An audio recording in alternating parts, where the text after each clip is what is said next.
चलिए, मैं भी जब आया तो मुझसे एक व्यक्ति मिलने आए हैं, तो मेरा मन हुआ कि उनको आपसे भी मिलवाता हूँ। मिलना चाहेंगे?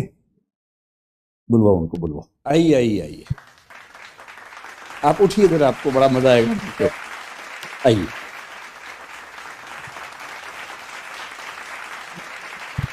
बैठिए, आप बैठिए। उनके चेहरे पे इतना बड़ा क्वेश्चन मार्क बना हुआ है कि क्या होने वाला है ना? अभी आपको बताते हैं। तो जब मैं पिछली बार आया था, पिछली बार या उससे पिछली बार, तो मेरा इनसे मिलना हुआ था। तब मेंस की क्लासेस चल रही थी, और जहाँ तक मुझे ध्यान है कि हम मेंटरशिप वाले उसमें भी थे, और तब ये कुछ क्लासेस भी देख रही थी और मेंटरशिप वाले में भी जुड़ी हुई थी हमसे।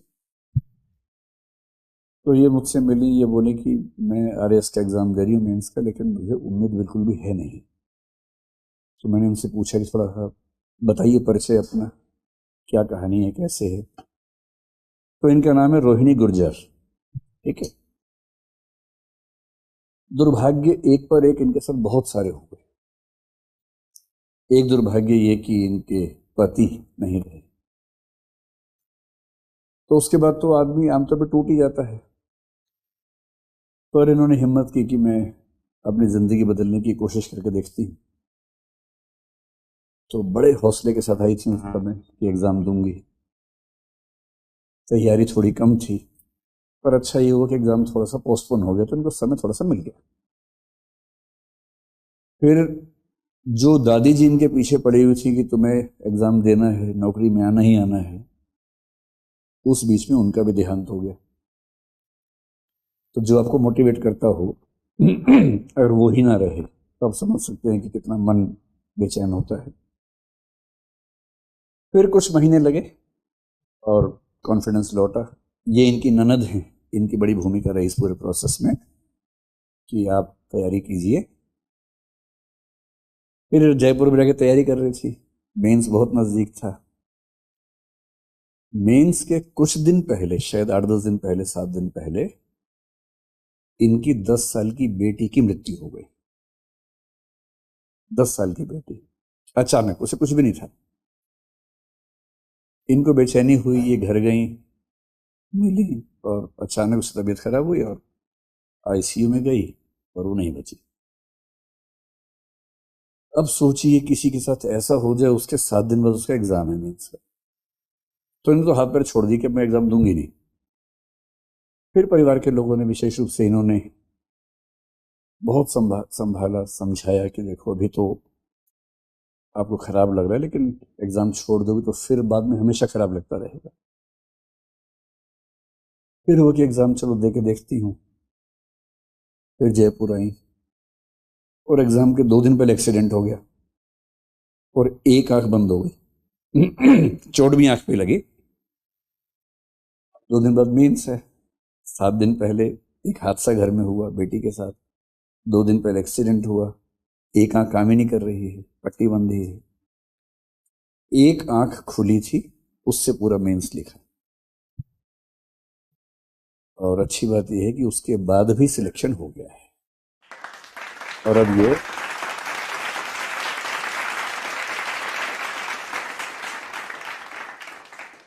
राजस्थान कोऑपरेटिव सर्विस में, राजस्थान सहकारी सेवा उसको बोलते होंगे हिंदी में शायद, उसमें इनका सिलेक्शन हुआ है। अभी मेडिकल वगैरह हो रहा है, जल्दी ही ज्वाइनिंग होगी, और अभी सीधे एक बड़ी अफसर बनने वाली है। और अच्छी बात यह है कि अभी जो इंटरव्यू वाला प्रोसेस चल रहा है उसमें भी शामिल हुई हैं। इस बार मेंस थोड़ा और बेहतर दिया है। क्या पता कि अगली बार मैं इनका परिचय करवाऊं कि ये आरएस की टॉपर हैं और एसडीएम बन गई हैं, ऐसा कुछ हो गया, क्या पता। ऐसा हो तो कितना मजा आएगा, है ना? तो अभी जब नीचे मिलना हुआ तो मैंने कहा आप आई हैं तो फिर बच्चों से मिल लीजिए। तो जिन जिन को लगता है कि उनकी स्थितियां बहुत खराब हैं, अरे कैसे होगा, तो क्या होता है ना कि जब आपको लगे कि हम खराब स्थिति में हैं, तो ऐसे व्यक्ति को दिमाग में रखिए जो आपसे बहुत खराब स्थिति में था और उसके बाद भी उसने कर दिखाया।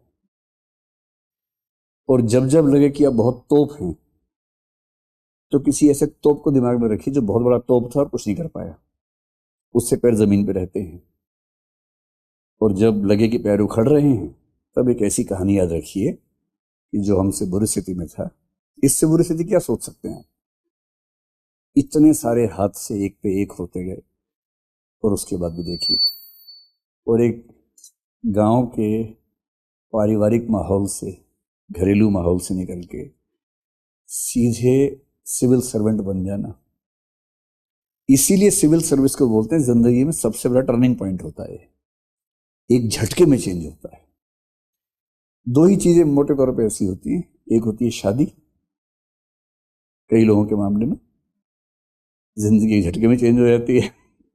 एक होता है कोई ऐसी बड़ी नौकरी, सिविल सर्विस, या पॉलिटिक्स में इलेक्शन लड़े, आप बन गए एमएलए एमपी अचानक।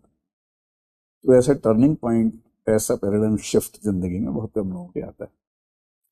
तो मैं रोहिणी जी से ये कैसे मैं बोल नहीं पाऊंगी, मेरी रोराई फूट जाएगी, तो रोएंगी तो क्या दिक्कत है, लेकिन आप लोग थोड़ा साथ दीजिएगा, है ना।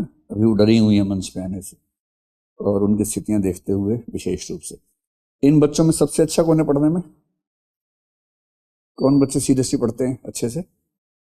सभी? अच्छा, सबसे दुष्ट बच्चा कौन है क्लास में, जो टीचर से बहुत परेशान करता है? लड़कियों में कौन है सबसे दुष्ट, बताओ? है? क्या नाम बोले? वैसे एक दो लोग इशारा कर रहे हैं एक लड़की के बारे में जो चश्मा पहन के बैठी है। ठीक ठीक समझ रहा हूं मैं, है ना? क्या नाम है आपका? खुशी। तो खुशी आपकी क्लास की तरफ से रोहिणी जी का सम्मान करेंगी, बुके देंगी। आप भी आइए, आप भी आइए, आइए आइए आइए। नहीं, आप बुके लीजिए साथ में। हाँ हाँ,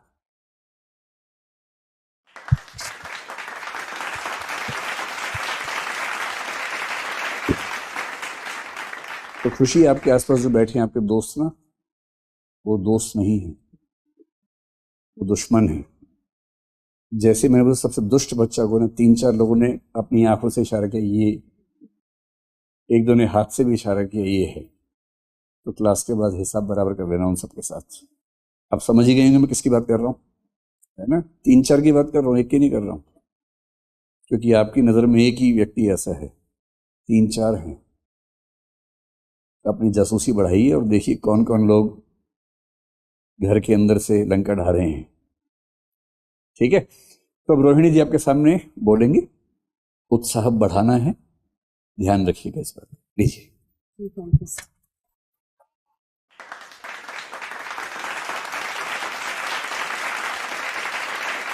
सर ने पूरा परिचय तो दे दिया है वैसे आपके सामने मेरे बारे में, और मैं तो इतना ज़्यादा कुछ बोल नहीं सकती हूँ। बस थोड़ा बहुत मैं आपको और बताऊंगी कि आप लोग तो मेरे से बहुत अच्छी स्थिति में हैं। आप लोग अभी ऐसे कहते हैं कि हमें ये प्रॉब्लम्स हो रही है, हमें ये दिक्कतें हो रही हैं पढ़ाई से रिलेटेड, तो मेरे सामने जिन चीज़ों को मैंने फेस किया है, सही में उनसे निकलकर यहाँ तक पहुँचना आसान नहीं था। मैंने कैसे खुद को संभाला है। 2006 में मेरी ग्रेजुएशन हो गई थी, फिर उसके बाद में दोबारा से पढ़ाई को शुरू करना, और हम गांव से आते हैं, गांव का माहौल बिल्कुल विपरीत होता है एकदम। कैसे मैंने अपने आप को संभाला, हस्बैंड की डेथ के बाद में मेरे बच्चों को संभाला, सिंगल पेरेंट्स होने के बावजूद मैं यहाँ तक पहुंची। परिस्थितियां इतनी आई, उन्होंने मुझे कई बार तोड़ा, मैं कई बार टूटी, कई बार खड़ी हुई, मगर मैंने ये मेरे मन में दृढ़ संकल्प कर रखा था कि मुझे मेरे हस्बैंड को, मेरी दादी सास जो मेरी बाई हैं, और मेरी बेटी, उनको प्राउड फील करवाना, बस यही लक्ष्य था मेरा। तो आज मैं यहाँ पर हूँ, तो वो जहाँ पर भी हैं, बस मुझे यही खुशी है कि उनको प्राउड हो रहा है कि इसने अपना जो भी सोचा था वो पूरा किया।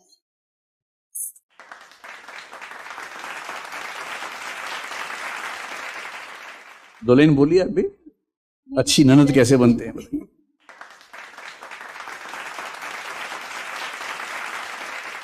मतलब मुझे सच में लगता है मैंने इनको बहुत नज़दीक से देखा है। मतलब मैं छोटी सी थी तब इनकी शादी हो गई ना, तो मैं इनकी बेटी की तरह ही रही हूँ। और जब जैसे जैसे हर साल मैं देख रही हूँ ना इनकी लाइफ चेंज हो रही है, मुझे सच में यकीन नहीं हो रहा है कोई इंसान के साथ इतना बुरा कैसे कर सकता है भगवान।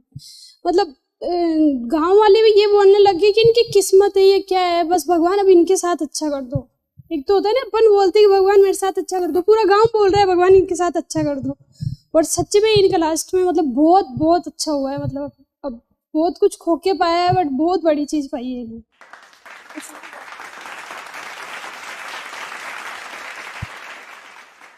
तो अब तो इनके पास आपकी शुभकामनाएं भी हैं अगली बार के लिए, है ना? तैयारी तो है ही, अब तो इतने सारी शुभकामनाएं मिलेंगी तो उसका अलग फायदा होगा। तो मैं चाहता हूं कि जो सीखने की बात है वो ये कि कुछ भी हो जाए, अगर आप खुद को संभाल पाते हैं और परसिवियरेंस के साथ, कंसिस्टेंसी के साथ मेहनत करते रहते हैं, तो देर हो सकती है पर अंधेर छोड़ना है। तुम्हें तो चीज़ें हाथ में आती ही हैं, ठीक है? तो अभी आप पढ़ाई कीजिए और फिर मैं जब अगली बार आऊँगा तो विस्तार से आपसे बात करूँगा। बहुत शुभकामनाएं। अब एग्जाम की तैयारी को और बेहतर करने के लिए हमारे चैनल को लाइक, शेयर और सब्सक्राइब करना ना भूलें।